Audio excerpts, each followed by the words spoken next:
Okay, so today we are going to start with a new chapter. This chapter is known as biomolecule. ये biomolecule chapter जो है बहुत ही interesting chapter है. इस chapter में पहले क्वेश्चंस नहीं आते थे. जेईई मेन हो या नीट लेवल के जो क्वेश्चंस थे वो बायोमोलिक्यूल से पहले नहीं आते थे. लेकिन जैसे ही एनटीए पैटर्न का डेवलपमेंट चालू हुआ, इसने धीरे धीरे क्वेश्चंस यहां से भी पिकअप करने चालू कर दिए. और स्टूडेंट्स लोगों को जब पहला बार ये एनटीए के क्वेश्चंस आए थे तो उनको काफी डिफिकल्टी हुई थी इन चैप्टर्स को लेकर, क्योंकि नॉर्मली लगता था कि नहीं थर्मोडायनेमिक्स हम पढ़ लेंगे, केमिकल इक्विलिब्रियम पढ़ लेंगे, केमिकल बॉन्डिंग पढ़ लेंगे. लेकिन ये बायोमोलिक्यूल, पॉलीमर्स और केमिस्ट्री इन एवरीडे लाइफ जैसे चैप्टर्स को स्टूडेंट्स काफी नजरअंदाज कर देते थे और इसी वजह से वो इन चैप्टर्स को ज्यादा इंपॉर्टेंस या वैल्यू नहीं देते थे. बट अभी ये एनटीए के नए पैटर्न के हिसाब से ये क्वेश्चंस आना चालू हो चुके हैं. तो इस बायोमोलिक्यूल के चैप्टर को आज मैं यहां से चालू करूंगा और जो बहुत ही फंडामेंटल चीज है, जो कि बहुत ही इंपॉर्टेंट चीज है, वो है ग्लूकोज. ग्लूकोज देखेंगे अपनी एनसीईआरटी टेक्स्ट बुक्स के पेजेस को अगर आप पलटाएंगे तो आपको बहुत सारी चीजें इसमें पता चलेंगी. क्या चीजें आपको पता चलेंगी कि ग्लूकोज का फॉर्मूला तो हमने क्लास 8, 9, 10th में पढ़ा था सर, C6H12O6, लेकिन यहां पर तो ग्लूकोज का स्ट्रक्चर एकदम सर्कल जैसा है. ऐसा कैसे हो गया? यहां पर इसका स्ट्रक्चर जो है चेन जैसा है, फिक्सचर प्रोजेक्शन बन रहा है. तो ये ग्लूकोज के स्ट्रक्चर में ऐसे वेरिएशंस कैसे आए, और ये सब डिस्कस करते हुए आज का मॉड्यूल इस चीज के ऊपर ध्यान रखेगा. तो मैं और क्लास को लंबा नहीं खींचूंगा, तो इसको डायरेक्टली यहां से चालू करते हैं. तो ग्लूकोज का जो फॉर्मूला हम पढ़ते आते हैं 8, 9, 10, 10th में, वो होता है C6H12O6. तो this is the formula for the glucose. But जब आप देखेंगे कि इसका जब साइंटिस्ट लोगों ने इसको बहुत ज्यादा एनालाइज किया, इसको बहुत ज्यादा एक्सपेरिमेंटल किया, तब इनको पता चला कि ग्लूकोज का जो हम फॉर्मूला लिखते हैं, it is not like this.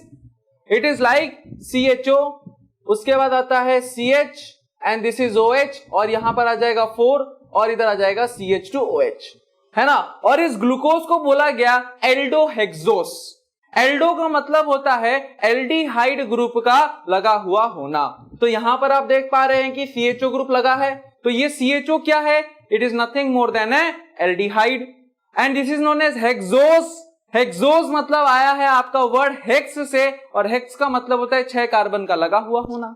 तो यहां पर आप देख सकते हैं कि इस पूरे स्ट्रक्चर में 4 कार्बन यहां पर आते हैं, ये हुआ 5वां कार्बन और ये हो गया 6ठा कार्बन. तो इस प्रकार से ये कार्बन की जो चेन यहां पर बनती है वो 6 कार्बन की चेन होती है. तो अभी हम इसके स्ट्रक्चर्स के ऊपर फोकस करेंगे कि आखिर इसका स्ट्रक्चर स्टेप बाय स्टेप में डेवलपमेंट कैसे हुआ. तो पहला चीज, इसको हमने क्या किया, ये ग्लूकोज है, this is our glucose, this is our glucose.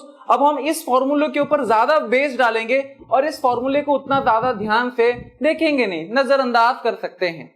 तो पहले हम इसको लेते हैं. तो फर्स्ट एक्सपेरिमेंट ये पता किया गया, ये पाया गया कि क्या ग्लूकोज का जो स्ट्रक्चर है वो एक स्ट्रेट चेन है या फिर कुछ ब्रांच्ड है. ये पता करने के लिए इसका रिएक्शन कराया गया हाइड्रोजन आयोडाइड से. आप याद कर सकते हैं क्या बोला जाता है इसको, हाइड्रोजन आयोडाइड, और उसको हाइड्रोजन आयोडाइड के प्रेजेंस में हीट कर दिया गया. तो यहां पर मैं लिखता हूं ये CHO, this one is CHOH, और यहां पर आ जाएगा 4, this is CH2OH. So this is my glucose. और इस ग्लूकोज का रिएक्शन मैं करा रहा हूं किसके साथ? हाइड्रोजन आयोडाइड के साथ. और इसको मैंने क्या कर दिया? हीट.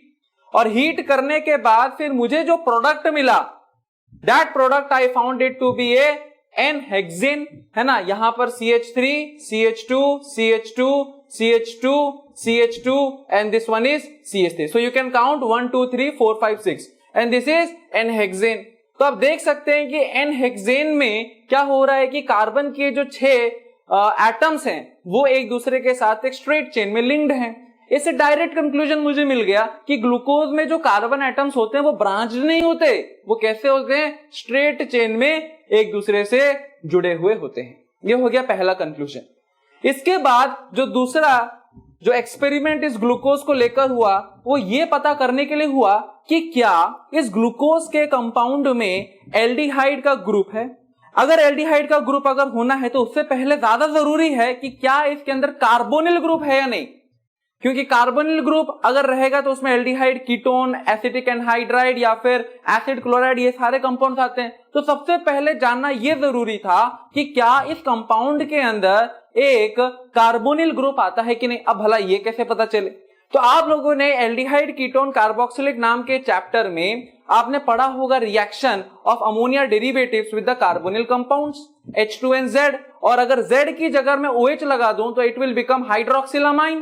तो यहां पर हम क्या कर रहे हैं, इस कार्बोनिल कंपाउंड इसके अंदर है, इसके अंदर क्या है, कार्बोनिल कंपाउंड है, लेकिन एक्सपेरिमेंटली कैसे वेरीफाई करें, तो एक्सपेरिमेंटली वेरिफिकेशन लाने के लिए हमने इसका रिएक्शन किसके साथ कराया, हाइड्रोक्सिलामाइन के साथ, NH2OH के साथ। तो यहां पर आप देखिए CH, इसको मैं इस तरह से लिखता हूं, डबल बॉन्डेड O, यहां पर लिखा जाता है CHOH4 और यहां पर लिखा जाता है CH2OH। आप इस प्रकार से इसको लिख सकते हैं। अब देखिए मैं यहां पर क्या लिख रहा हूं, H2N और ये Z जो है उसकी जगह मैंने लगा दिया OH। ठीक है, अब इसको एक शॉर्टकट तरीके से सीखा जाएगा, है ना। तो शॉर्टकट तरीका क्या है कि ये जो डबल बॉन्डेड O है और यहां पर H2 है, और इस तरीके से आप इसको डिलीट कर सकते हैं। और जब डिलीट कर सकते हैं तो आपको जो प्रोडक्ट मिलेगा इन दोनों के रिएक्शन के बाद, तो ये मिलेगा कि CH तो है लेकिन डबल बॉन्डेड और H2 निकल गया, और क्या बन के निकल गया रिएक्शन से, पानी, तो हम डिलीट करा देते हैं। और फाइनली आपको यहां पर जो प्रोडक्ट मिलेगा CH2 double bonded N single bonded OH, ये मिल गया, और यहां पर आ गया आपका CHOH4 और इधर आ गया आपके पास CH2OH। तो देखिए आपके पास जो प्रोडक्ट ऑब्टेन्ड हुआ by the reaction of this hydroxylamine with the compound glucose, आपको ये मिला जो प्रोडक्ट, इसका नाम है ऑक्साइन। यस, तो ऑक्साइन मिला। तो यहां पर हम देख पा रहे हैं कि मुझे ऑक्साइन इसलिए मिल रहा है, डेफिनेटली उस कंपाउंड के अंदर कुछ ना कुछ एक कार्बोनिल ग्रुप मौजूद होगा। इतना ही नहीं, आप बोल सकते हैं कि सर ये तो क्या बोलते हैं, एक ही बार रिएक्शन कर रहा है, हम कोई और कंपाउंड के साथ चेकिंग कर लेते हैं, क्योंकि कार्बोनिल ग्रुप तो बहुत सारे लोगों के साथ रिएक्शन करता है। तो जरूर साइंटिस्ट लोगों ने वो भी सोचा था, और इसका रिएक्शन जो है हाइड्रोजन साइनाइड के साथ कराया। देन ये ग्लूकोज का जो यहां पर दिख रहा है, यहां पर मैं फिर से बना लेता हूं ग्लूकोज को, लेकिन इस बार थोड़ा इस प्रकार से बनाऊंगा कि HC डबल बॉन्डेड O और यहां पर CHOH, इधर लिखा जा सकता है 4 और यहां पर आ जाएगा CH2OH। सो डियर स्टूडेंट ध्यान से देखिए, बहुत ही इंपॉर्टेंट है। मैं इसका रिएक्शन किसके साथ करा रहा हूं, हाइड्रोजन साइनाइड के साथ। तो यहां पर जैसे ही मैंने बनाया हाइड्रोजन साइनाइड, तो ये होता है H+ बाय नेचर और ये होता है CN बाय नेचर। और इस तरीके से हमने देखा कि ये जो डबल बॉन्डेड O है, आप लोगों ने एल्डिहाइड कीटोन कार्बोक्सिलिक एसिड, मैं बार बार रेफरेंस इसलिए दे रहा हूं क्योंकि ये ज्यादा इंपॉर्टेंट है, उन चैप्टर्स को याद करना, देन ये चैप्टर याद करना एकदम आसान हो जाएगा। तो यहां पर हम देख पा रहे हैं जैसे ये डबल बॉन्डेड O यहां पर खिसका, O के ऊपर डेल्टा माइनस आ गया और C के ऊपर क्या आ गया, डेल्टा प्लस। अभी जैसे ही C के ऊपर डेल्टा प्लस आया, तो ये जो O के ऊपर डेल्टा माइनस है, इसने क्या कर लिया, तुरंत ही H+ खींच लिया, और ये C जो डेल्टा प्लस है, CN माइनस ने तुरंत अटैक किसके ऊपर कर दिया, C के ऊपर कर दिया। तो आपको एक जो प्रोडक्ट मिला है, वो प्रोडक्ट आपको एक मिला है साइनोहाइड्रिन का। यस, तो यहां पर हम देख सकते हैं कि ये जो C है, यहां पर H एक लगा रहेगा, इस तरफ अगर आप देखेंगे तो OH आता है, और इस तरफ अगर आप देखेंगे तो CN आता है।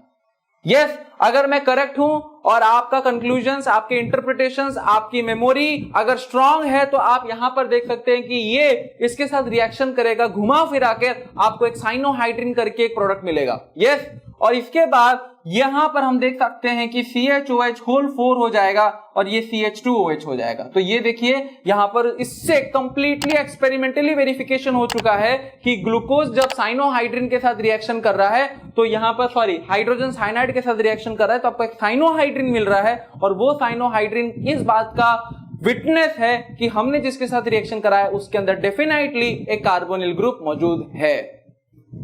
समझ में आ गया आप लोगों को? ओके, तो अभी हम चलते हैं इसके तीसरे पॉइंट के ऊपर, जो हम देखेंगे कि आखिर ये तीसरा रिएक्शन कहां करता है।